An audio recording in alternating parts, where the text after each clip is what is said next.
Tonight, the breaking news here at the Vatican, the smoke rising from the chimney at the Sistine Chapel. Also breaking for the second time in just days, another $70 million U.S. fighter jet falling into the sea. First tonight, the eyes of the world on the Sistine Chapel. The images late today.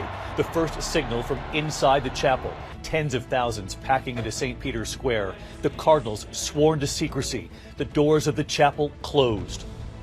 Tonight, how long will it take, what we know so far, and what played out inside the Sistine Chapel late today. Also tonight, a $70 million American fighter jet plunging into the Red Sea while trying to land on the USS Harry Truman aircraft carrier. The pilots pulled from the water. And just days ago, another fighter jet falling from that same carrier, sinking into the sea. Martha Rabbits with new reporting tonight. The verdict late today in a case that sparked nationwide protests. 3 former police officers charged in the beating death of Tyree Nichols after he ran away from a traffic stop. What the jury decided. Tonight, Ford now saying it will raise prices on some vehicles, pointing to the president's tariffs and the growing costs involved. And the new warning from the Federal Reserve Chairman Jerome Powell tonight saying if President Trump's tariffs remain in effect, what could happen to the U.S. economy? The major change if you plan to fly, Real ID, is now in effect. Did you update your driver's license and how this is going so far? Tonight, the suspect charged with stalking after allegedly crashing through the gate of Jennifer Aniston's home. What those who know him have now revealed. In New York City tonight, the young actor from Boardwalk Empire and Dawson's Creek and the alarming new charges. The horrific alligator attack, a husband and wife canoeing, the alligator knocking the woman into the water. Authorities say the husband tried to fight off the alligator. The dangerous storms we're tracking tonight, up to 10 inches of rain from Louisiana to Florida expected, and the heavy rain moving into the northeast over the next 48 hours. And the image right here behind us today at the Vatican, and what we suddenly heard right here in St. Peter's Square. From ABC News, this is ABC World News Tonight with David Muir, reporting tonight from the Vatican. Good evening tonight from the Vatican, where we witness the historic ritual begin today, the secret conclave to elect a new pope. And tonight, the first signal from the Sistine Chapel. Just before 9 p.m. local time, black smoke was seen coming from the chimney atop the Sistine Chapel, signaling no new pope. The first vote of the conclave and no cardinal securing the 2/3 majority needed to become pope. Some 3 hours earlier, we saw the 133 cardinal electors walk slowly to the Sistine Chapel, chanting the Litany of the Saints, asking the saints to pray for them in this moment as they choose the next leader of the 2,000-year-old church. And then one by one, they stood at the center of the chapel, offering a solemn vow of secrecy with their hand on an open book of the Gospels.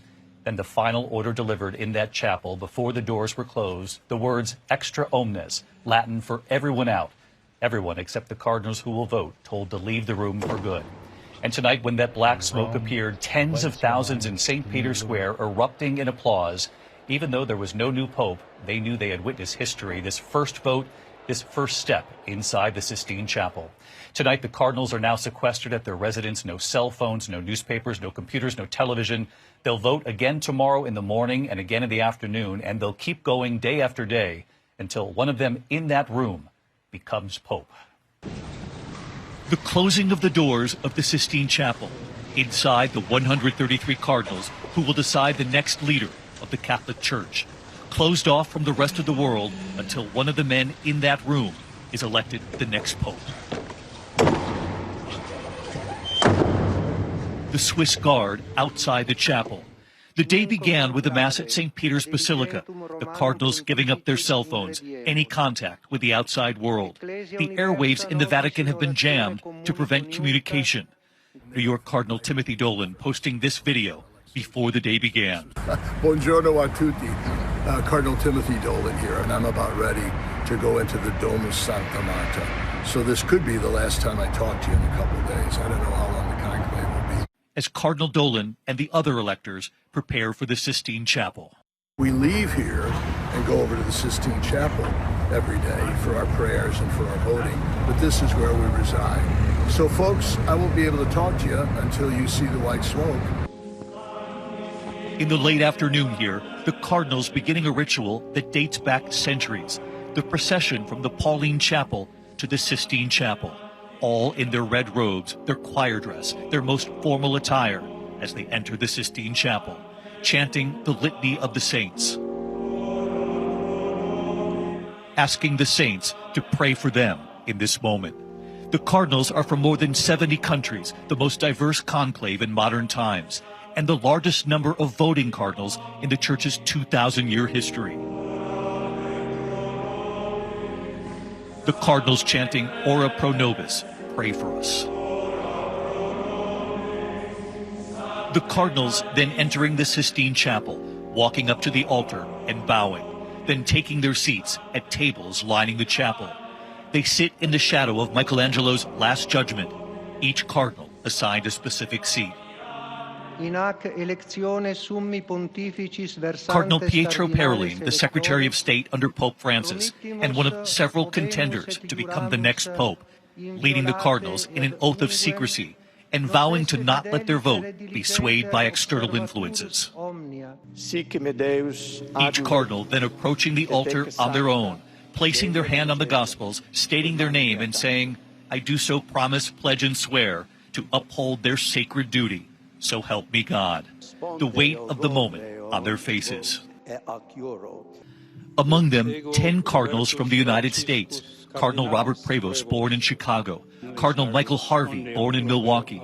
Cardinal Joseph Tobin, once a mechanic, now the Archbishop of Newark, New Jersey. Timothy Cardinalis Dolan.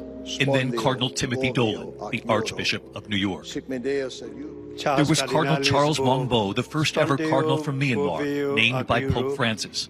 Cardinal Luis Antonio Tagle from the Philippines. Some have now called him the Asian Francis for his warmth and humanity. He is considered a contender here as well. Cardinal Peter Erdu of Hungary, considered more conservative, also a potential pope. Cardinal Matteo Zuppi, the Archbishop of Bologna, Italy, who rides his bicycle everywhere, considered a street priest, much like Francis. And Cardinal Pier Battista Pizzaballa, the first Cardinal of Jerusalem named by Pope Francis. All of them are contenders. And after each one of them pledges secrecy in the Sistine Chapel, the famous order before the voting begins. Monsignor Diego Ravelli giving the order extra omnes. Extra omnes. Latin for everybody out. Those who are not electors leaving the chapel, and the doors are closed.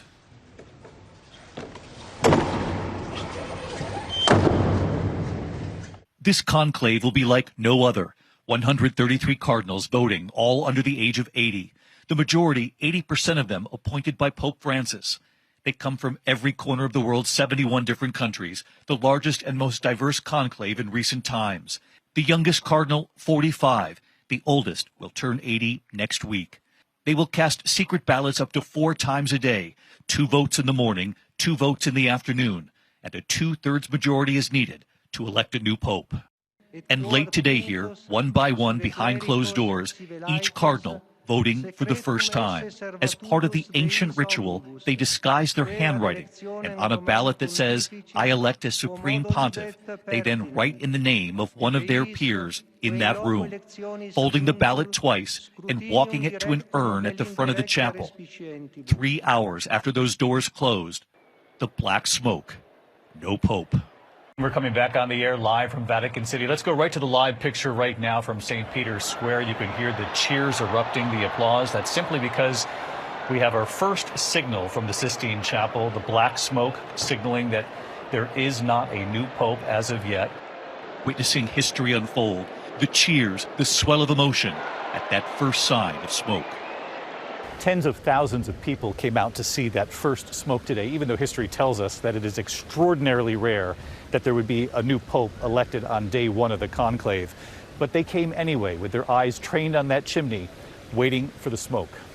We met sisters from across the U.S. who lead their congregations, from Ohio to Texas, from New York to Michigan, and they were moved by that first sign of smoke. We loved Pope Francis, and we really want someone who will be a very good shepherd for our church.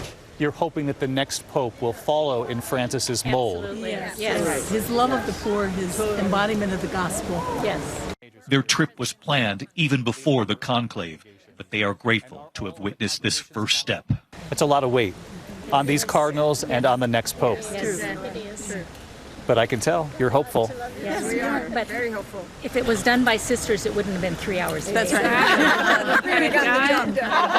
And we met Denise Washington, originally from New York, who wanted to be here. What do you make of the energy in the crowd, and did you think it even transcends the Catholic Church? Absolutely, How absolutely, so? because I'm not Catholic, and there are a number of people who are not Catholic that were in the crowd, and with Pope Francis, a lot of people see him as someone who is relatable, and that is what so many people around the world really admire. An extraordinary sight for the tens of thousands gathered here. And by the way, they have 2 stoves inside the Sistine Chapel, one to burn the ballots after the votes, the other they burn chemicals to produce that white or black smoke. They want to make sure people watching can discern the difference because there has been confusion in the past. Again, the white smoke signals a new pope and will be here until we see it. In the meantime, the other news tonight, and to a stunning accident, the second one in just days on a U.S. aircraft carrier, a $70 million American fighter jet has plunged into the Red Sea while trying to land on the USS Harry Truman aircraft carrier. The pilots rescued from the water, and it comes just days after another fighter jet fell from that same carrier, sinking into the sea. Here's Martha Raddatz. Tonight, in a seemingly unprecedented series of mishaps on a U.S. aircraft carrier, another $70 million fighter jet plunging into the Red Sea, the 4th major incident in just months. This latest mishap occurring when the pilot of an FA-18 Super Hornet was attempting a nighttime tailhook landing on the USS Truman, but the jet ended up falling off the end of the flight deck instead. Both pilots ejecting, a rescue helicopter pulling them out of the water with only minor injuries. Just 8 days ago, another F-18 fell off the Truman as the jet was being towed. A third F-18 from the Truman was accidentally shot down by one of the other U.S. warships in the carrier strike group near the beginning of the deployment. And in February, the carrier collided with a cargo ship, causing significant damage. David, the Navy already fired the first commander of the Truman. These latest mishaps could mean the same for the commander's replacement. David? Martha Raddatz with us tonight. Martha, thank you. Now to the verdict late today in a case that sparked nationwide protests back in the U.S. 3 former Memphis police officers charged in state court in the beating death of Tyree Nichols after he ran away from a traffic stop. They have been found not guilty. Let's get right to Chief Justice Correspondent Pierre Thomas with us tonight. Pierre? David, those 3 former officers still face sentencing on those federal civil rights convictions tied to the death of Tyree Nichols. But today, that state jury believed the defense argument that those officers specifically did not deliver the kinds of blows that would have killed Nichols, whose beating was caught on their police body cameras. It was a beating so vicious that some compared it to the brutality cases of Rodney King and George Floyd. Today, those former officers relieved, seen here embracing in court. But tonight, the Nichols family is devastated. 2 other officers who prosecutors believe delivered the majority of blows that killed Nichols previously had pled guilty to state and federal charges. Such a horrible case, but tonight the criminal trials tied to Nichols are now over. David? Pierre Thomas with us tonight. Pierre, thank you. We turn next this evening to the economy, and tonight Ford now says it will raise prices on some vehicles, pointing to President Trump's tariffs and the new warning here from Federal Reserve Chairman Jerome Powell about the U.S. economy. Mary Bruce at the White House. Tonight, a grim warning from the chairman of the Federal Reserve on what Americans should be bracing for if President Trump's trade war drags on. If the large increases in tariffs that have been announced are sustained, they're likely to generate a rise in inflation, a slowdown in economic growth, and an increase in unemployment. Today, Ford telling dealers it will soon raise prices on 3 of its cars by as much as $2,000, citing, quote, some tariffs we are facing. Ford says Trump's tariffs could cost the company $1.5 billion in profits. And it comes after GM reported it could see its own profits plunge by $5 billion.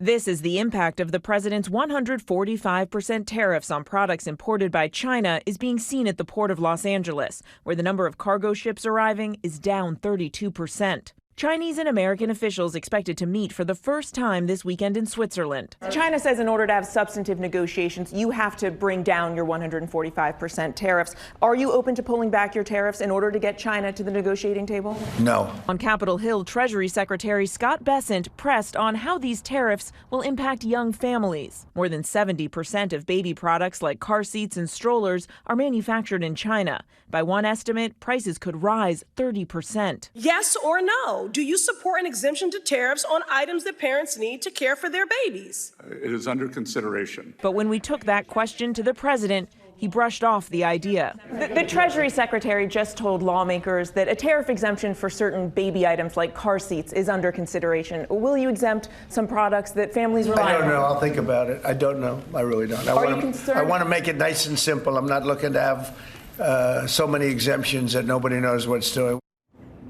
And again, David, that stern warning tonight from the Fed chair. But there's also other news here to report. President Trump tonight withdrawing his pick for Surgeon General, Dr. Jeanette Nesheiwat, on the eve of her confirmation hearing amid pushback from far-right activists like Laura Loomer, who criticized her for being pro-vaccine. Instead, the president is nominating Dr. Casey Means. She's a holistic medicine specialist with ties close to Health Secretary Robert Kennedy Jr. David.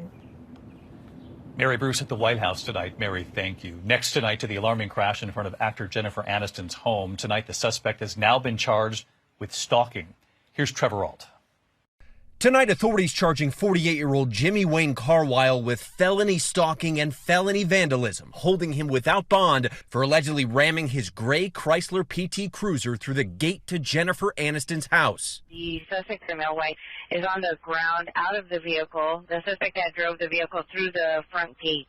Police in Los Angeles swarming the home of one of the biggest celebrities in the world. The gate is possibly bent when we come around. Security pinning Carwile to the ground. Officials say they believe he targeted Aniston's home intentionally. Authorities now searching for a motive, looking at his social media, where they say he's posted dozens of disturbing posts about Aniston going back at least a year. Carwile was originally from Mississippi. His childhood friend Marty Merritt says during the pandemic, he changed. Jimmy went from being a good, average, hardworking, loving family man to a person that no one could recognize anymore. And David, there's so far been no comment from Jennifer Aniston or her team.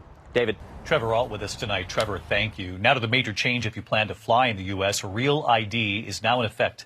At airports across the nation, passengers now required to show their security-enhanced IDs at TSA checkpoints, either a new federally compliant driver's license or state ID card, all of it called Real ID. The TSA saying most travelers are arriving prepared with their new Real ID or their passport.